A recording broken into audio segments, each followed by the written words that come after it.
दोस्तों NHPC limited की बात करें स्टॉक के अंदर काफ़ी अच्छी तेज़ी देखने को मिल रही है। स्टॉक के अंदर खरीदारी लोगों की बढ़ रही है और इसके पीछे वजह यह है कि कंपनी अपने बिजनेस को लेकर बहुत सारे नए प्लान बना रही है।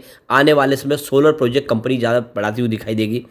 जो कंपनी का जो शुरुआत हुई थी वो हाइड्रो इलेक्ट्रिक पावर प्लांट के माध्यम से हुई थी, लेकिन अब कंपनी सोलर प्रोजेक्ट में तेज़ी से आगे बढ़ रही है, जो देश का फ्यूचर है।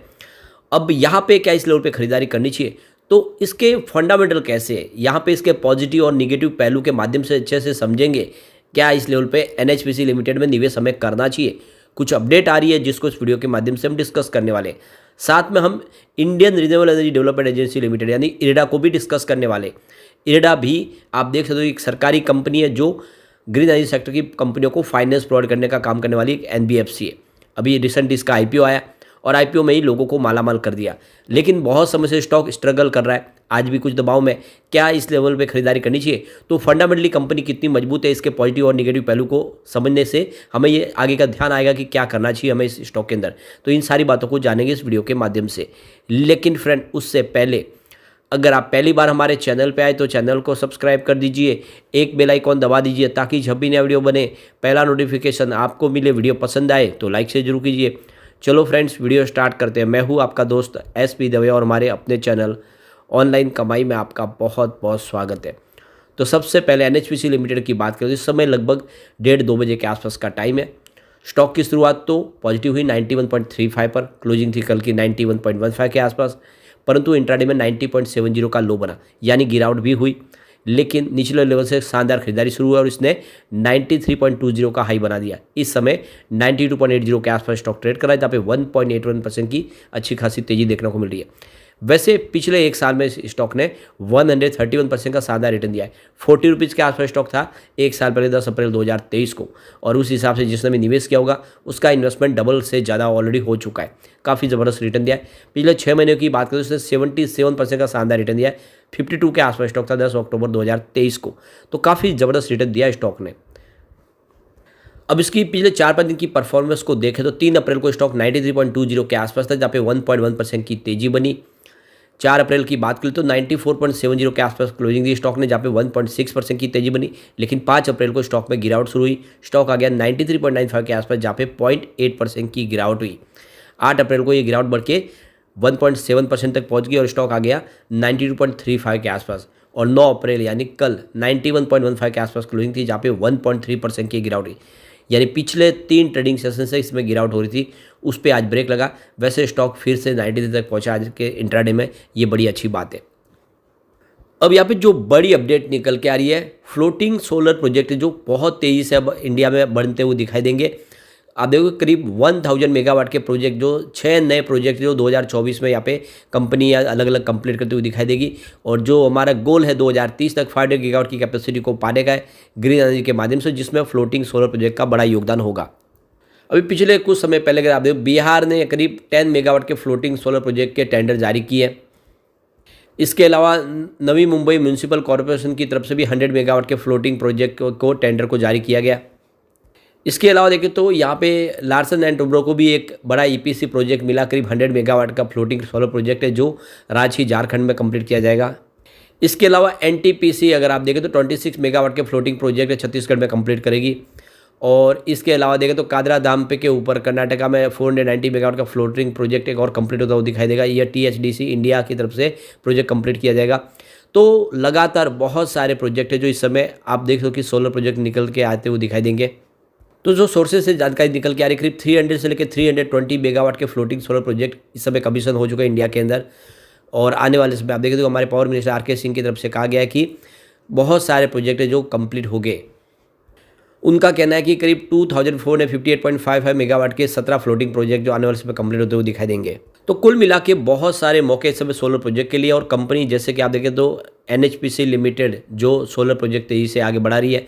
और यहाँ पे मैनेजमेंट की तरफ से जो बयान निकल कर आया आरपी गोयल का, कि आने वाले समय 15 से लेकर 20% जो भी उनका कैपेक्स है वो सोलर प्रोजेक्ट के लिए कंपनी इस्तेमाल करेगी, और 80% है वो हाइड्रो इलेक्ट्रिक पावर प्लांट के लिए होगा।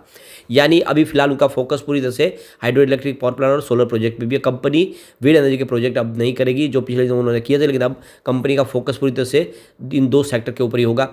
तो कंपनी आने वाले समय करीब 10 साल के अंदर 1 लाख करोड़ का खर्च करने जा रही है और हर साल 10,000 करोड़ का खर्च होगा इन दोनों के लिए, जिसमें आप देखोगे 8,000 करोड़ का खर्च होगा वो हाइड्रो इलेक्ट्रिक पावर प्लांट के लिए होगा और 2,000 करोड़ का खर्च होगा वो सोलर प्रोजेक्ट के लिए होगा। तो ये बहुत बड़ी गुड न्यूज़ है और आप समझ सकते हो कि इसका असर आने वाले समय देखने को मिलेगा। वैसे अब देख सकते हो कि Q4 आने वाला है। Q4 इस बार बेहतर रहने की पूरी उम्मीद है। पिछली बार के मुकाबले इस बार शानदार रिजल्ट होगा और उसके बाद में एक शानदार तेजी की संभावना पे बनती हुई दिखाई देगी। ऐसे में एक अच्छा मौका है लॉन्ग टर्म इन्वेस्टर के लिए कि NHPC जैसे शेयर में निवेश किया जाए। NHPC आने वाले समय एक ज़बरदस्त रिटर्न दे सकता है क्योंकि ये स्टॉक ऑलरेडी अंडर वैल्यू है। अब हम चलते हैं Indian renewable energy development agency की तरफ। तो देख सकते हो कि स्टॉक की शुरुआत तो हुई 169 पर, तो बिल्कुल लगभग फ्लैट शुरुआत हुई। कल की क्लोजिंग 169 के आसपास ही थी। इंट्राडे में 170 का हाई बना, लेकिन जो लो बना वो 165 का, तो स्टॉक में दबाव दिखाई दे रहा है।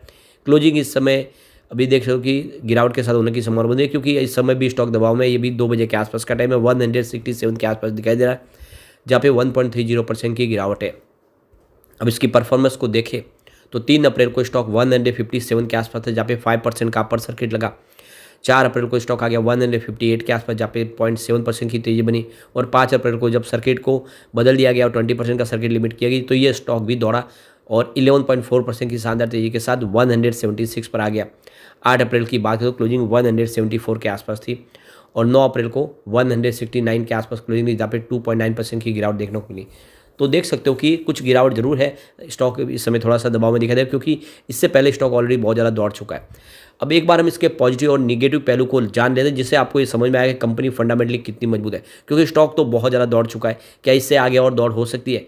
तो यहाँ पे पहला पॉइंट पॉजिटिव वो है एनुअल रिवेन्यू, जिसमें 21.18% की शानदार वृद्धि देखने को मिल रही है जो लास्ट ईयर 3,483.04 करोड़ के आसपास रहा है। सेकेंड पॉइंट भी यहाँ पे पॉजिटिव और वो है क्वार्टरली रिवेन्यू जो 44.23% आए जो ईयर ऑन बेसिस पे 1,253.2 करोड़ के आसपास रहा है। तीसरा पॉइंट फिर से पॉजिटिव वो है एनुअल नेट प्रॉफिट, जिसमें 36.48% की शानदार वृद्धि देखने को मिल रही है जो लास्ट ईयर 864.63 करोड़ के आसपास रहा। इसके बाद अगला चौथा जो पॉइंट है वो भी पॉजिटिव और वो है क्वार्टरली नेट प्रॉफिट, जिसमें 67.15% की वृद्धि देखने को मिल रही है जो ईयर ऑन बेसिस पे 335.54 करोड़ के आसपास रहा है। इसके बाद अगला पॉइंट फिर से पॉजिटिव वो है स्टॉक की प्राइस, जिसमें 422.34% की वृद्धि देखने को मिल रही है। लेकिन इसके बाद एक पॉइंट निगेटिव वो है डेट टू इक्विटी रेशियो जो 6.77 है, हायर देन 1 है, ये इसके लिए एक निगेटिव पॉइंट बनता हुआ दिखाई देगा। इसके बाद अगला पॉइंट न्यूट्रल है वो है रिटर्न ऑन इक्विटी ROE जो 14.56% है। तो ये नॉर्मल रेंज के अंदर से 10 से लेकर जो 20% की नॉर्मल रेंज है उसी के बीच में, कोई चिंता की बात नहीं। एक और पॉइंट न्यूट्रल है वो है म्यूचुअल फंड की होल्डिंग जो अनचेंज है लास्ट क्वार्टर में। इसके अलावा एक पॉइंट और न्यूट्रल है वो है प्रमोटर की होल्डिंग जो 75% पे अनचेंज है। तो भी फिलहाल अभी भी रिसेंटली ही इसका IPO आया है तो आने वाले समय इसमें बदलाव दिखाई देगा। इसके बाद अगला पॉइंट फिर से पॉजिटिव वो है इंटरेस्ट कवरेज रेशियो जो 1.56 है, हायर देन 1.5 है। इसका मतलब यह है कि कंपनी कंफर्टेबली अपने इंटरेस्ट पेमेंट चुका सकते हैं, किसी प्रकार की कोई चिंता की बात नहीं है। इसके बाद अगला पॉइंट फिर से पॉजिटिव वो है प्रमोटर प्लेज 0 शेयर, कोई भी शेयर प्रमोटर का गिरवी नहीं है। तो यहाँ पे जो गौर करने वाली बात है कि सिर्फ एक निगेटिव पॉइंट है और अगर हम पॉजिटिव पॉइंट की बात करें पलड़ा भारी है, यहाँ पे करीब आपको 7 पॉजिटिव पॉइंट दिखाई देंगे और यहाँ पे न्यूट्रल पॉइंट भी 3 है। तो देख सकते हो क्लियरली कि फंडामेंटली कंपनी बहुत मजबूत है, सिर्फ एक निगेटिव पॉइंट है, बाकी सारे के सारे पॉजिटिव पॉइंट है, कुछ न्यूट्रल पॉइंट जरूर है। लेकिन आप देख सकते हो कि इस लेवल पे खरीदारी की जा सकती है अगर आप इसको लॉन्ग टर्म के लिए होल्ड करना चाहें, कम से कम 3 से 5 साल दे तो ये स्टॉक आपको इस लेवल से भी ज़बरदस्त रिटर्न दे सकता है।